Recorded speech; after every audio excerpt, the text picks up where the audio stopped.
ভাবুন তো, আপনি যখন প্রতিদিন সকালে ঘুম থেকে উঠে টুথব্রাশে পেস্ট লাগান, তখন কি আপনাকে খুব বেশি চিন্তা করতে হয়?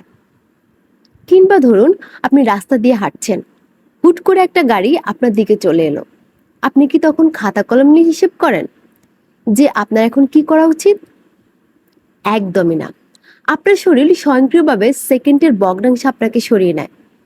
এখানে কোনো চিন্তার সময় লাগে না। কিন্তু এবার একটু অন্যভাবে চিন্তা করুন। আপনাকে যদি এখন আমি হুট করে জিজ্ঞেস করি 17 × 24 সমান কত, কি হলো? চট করে উত্তরটা মাথায় এলো না, তাই তো? আপনি একটু সময় নিচ্ছেন, আপনার মস্তিষ্কের ভিতরে একটা অদ্ভুত চাপ তৈরি হচ্ছে, এমনকি আপনার চোখের মনিও কিছুটা বড় হয়ে যাচ্ছে। কিন্তু কেন এমন হয়? আমাদের এই ছোট্ট মাথার ভেতরে আসলে কি চলে? কেন আমরা জীবনের কিছু সিদ্ধান্ত চোখের পলকে নেই, আর কিছু সিদ্ধান্তের বেলায় আমাদের মাথা জ্যাম হয়ে যায়?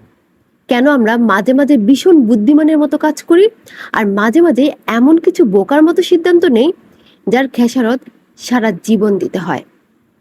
আজকের অডিও বুকে আমরা এমন একটি কালজয়ী বই নিয়ে আলোচনা করব, যা আপনার নিজেকে দেখার এবং চিন্তা করার চোখ চিরতরে বদলে দেবে। নোবেলজয়ী মনোবিজ্ঞানী ড্যানিয়েল কাহনেম্যানের বিশ্ববিখ্যাত masterpiece thinking fast and slow. আমি নিশ্চিত আজকের এই আলোচনাটি শেষ করার পরেই আপনি যখনই কোনো সিদ্ধান্ত নেবেন, আপনার মাথায় এই বইয়ের সূত্রগুলো ল্যাপটপের স্ক্রিনের মতো বেশ উঠবে। চলুন, মানুষের মনের এক অবিশ্বাস্য গোলকধাঁধায় প্রবেশ করা যাক। লেখক ড্যানিয়েল কাহনেম্যান পুরো বইয়ে দেখিয়েছেন যে আমাদের মস্তিষ্ক বা মন মূলত দুইটি আলাদা চরিত্র বা সিস্টেম দিয়ে পরিচালিত হয়। লেখক এদের খুব সহজ নাম দিয়েছেন, সিস্টেম 1 এবং সিস্টেম 2। আমাদের পুরো জীবনটাই আসলে এই দুই সিস্টেমের এক অদ্ভুত যুদ্ধক্ষেত্র। সিস্টেম 1 দ্রুত এবং স্বয়ংক্রিয়। সহজ ভাষায় এটি হলো আমাদের অবচেতন মন বা মনের স্বভাবজাত প্রবৃত্তি। এর গতি আলোর মতো দ্রুত। এর জন্য আমাদের আলাদা করে কোনো শক্তি বা মনোযোগ খরচ করতে হয় না। ধরুন, আপনি যখন কোনো পরিচিত মানুষের রাগান্বিত বা হাসিমুখ দেখেন, 1 সেকেন্ডে বুঝে যান তার মুড কেমন। অথবা 2 + 2 কত, আপনার মুখ থেকে সঙ্গে সঙ্গে বের হয়ে যাবে 4। বা আপনি যখন সাইকেলে বা গাড়ি চালানো শিখে যান, তখন আপনি মনের সুখে গান গাইতে গাইতে বা বন্ধুর সাথে গল্প করতে করতে নিখুঁতভাবে গাড়ি চালিয়ে বাড়ি পৌঁছে যান। এই পুরো কাজগুলো ব্যাকগ্রাউন্ডে থেকে করে দেয় সিস্টেম 1। সিস্টেম 1 খুব দ্রুত কাজ করে ঠিকই, কিন্তু এর বড় একটা সমস্যাও রয়েছে। এটি প্রায়শই ভুল করে, কারণ এটি কোনো লজিক বা ডেটা বিশ্লেষণ করে না। এটি চলে আপনার আগের অভিজ্ঞতার সংস্কার এবং তাৎক্ষণিক আবেগের উপর ভিত্তি করে। এখন যদি আমরা এই সিস্টেম 1কে এআই এর সাথে তুলনা করি, তাহলে দেখা যাবে যে এই জায়গাতে এআই আমাদের চেয়ে একটু বেশি আলাদা। এআই এর কোনো ইমোশনাল বা আবেগী অবচেতন মন নেই, তাই সে মানুষের মতো হুট করে রেগে, ভয় পেয়ে বা লোভের বশে কোনো ভুল সিদ্ধান্ত নেয় না। সিস্টেম 2 ধীর এবং যৌক্তিক। এই চরিত্রটি আসলে আমাদের সচেতন মন। এটি অত্যন্ত অলস কিন্তু জাদুকরী রকমের বুদ্ধিমান এবং যৌক্তিক। যখন কোনো জটিল, নতুন বা অপরিচিত সমস্যা আমাদের সামনে আসে, তখনই কেবল এই সিস্টেম 2 জাগ্রত হয়। ধরুন, আপনি এয়ারপোর্টে গেছেন আপনার কোনো এক বন্ধুকে রিসিভ করতে। হাজার হাজার মানুষের ভিড়ের মধ্যে আপনি নির্দিষ্ট সেই মুখটি খুঁজছেন। তখন কিন্তু আপনার মস্তিষ্ক অন্য সব মুখকে ফিল্টার করে শুধু ওই মুখটাই খোঁজে। কিংবা ধরুন, আপনার অফিসের কোনো জটিল প্রজেক্টের বাজেট তৈরি করা, বা বর্তমান এআই এর যুগে টিকে থাকার জন্য নতুন কোনো কঠিন স্কিল শেখার সিদ্ধান্ত নেওয়া। এইসব কাজে আপনার গভীর মনোযোগ লাগে, আর এটাই করে সিস্টেম 2। সিস্টেম 2 চালাতে আমাদের শরীরে প্রচুর গ্লুকোজ এবং এনার্জি খরচ হয়। যেহেতু আমাদের মস্তিষ্ক জন্মগতভাবে অলস এবং শক্তি বাঁচাতে চায়, তাই সে সহজে সিস্টেম 2কে জাগাতে চায় না। ফলে জীবনের জটিল বা বড় বড় সিদ্ধান্তের সময়ও আমরা অলসতাবশত সিস্টেম 1-এর ওপর ভরসা করে ফেলি এবং ভুল সিদ্ধান্ত নিয়ে বসি। এবার আমরা আলোচনা করব এই বইয়ের সবচেয়ে আকর্ষণীয় অংশ নিয়ে। লেখক আমাদের মনের এমন 4টি মারাত্মক ফাঁদ বা ভুলের কথা বলেছেন, যা প্রতিদিন আমাদের অজান্তেই আমাদের ক্যারিয়ার, ব্যবসা বা আর্থিক জীবনকে ক্ষতিগ্রস্ত করছে। এগুলোকে মনোবিজ্ঞানের ভাষায় কগনিটিভ বায়োসিস বা মানসিক পক্ষপাত বলা হয়। নাম্বার 1, অ্যাঙ্করিং ইফেক্ট বা প্রথম তথ্যের মোহ। আমাদের মন কোনো বিষয়ে প্রথম যে তথ্য বা সংখ্যাটি পায় সেটিকে সত্যি বা মানদণ্ড ধরে নোঙর ফেলে দেয়। ধরুন, আপনি একটি গ্যাজেট কিনতে দোকানে গেলেন। দোকানদার সেটির দাম চাইল 10,000 টাকা। আপনি বললেন, না, এত দাম অসম্ভব। দোকানদার তখন হেসে বলল, ঠিক আছে, আপনি আমাদের নিয়মিত কাস্টমার, আপনাকে আমি 60% ডিসকাউন্ট দিয়ে 4,000 টাকায় দিচ্ছি। আপনার মনে হবে, বাহ, দারুণ লাভ হলো তো। কিন্তু বাস্তব সত্য হলো ওই জিনিসটারই আসল দাম হয়তো 1,000 টাকারও কম ছিল। ওই যে প্রথমে আপনার কানে 10,000 সংখ্যাটা ঢুকে দেওয়া হয়েছিল, আপনার মন ওই সংখ্যার ফাঁদে আটকে গেছে। অ্যাবিলিটি হিউরিস্টিক বা সহজলভ্য তথ্যের অন্ধত্ব। আমাদের স্মৃতিতে যে তথ্যটি সবচেয়ে সহজে বা দ্রুত চলে আসে, আমরা অবচেতনভাবে সেটাকে দুনিয়ার সবচেয়ে বড় সত্য ভাবি।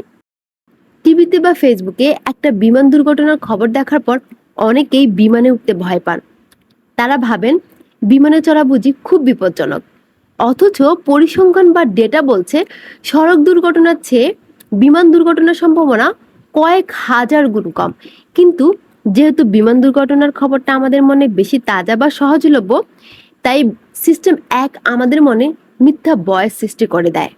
নাম্বার 3, লস অ্যাভারশন বা ক্ষতি এড়ানোর অন্ধ ভয়।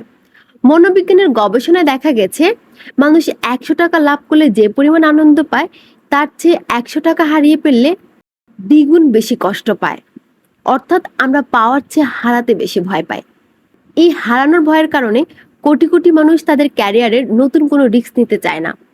বর্তমানে এআইয়ের যুগে অনেকেই দেখছেন যে তাদের চাকরি বা ব্যবসার ধরন বদলে যাচ্ছে, কিন্তু তারা নতুন প্রযুক্তি শিখতে ভয় পাচ্ছে।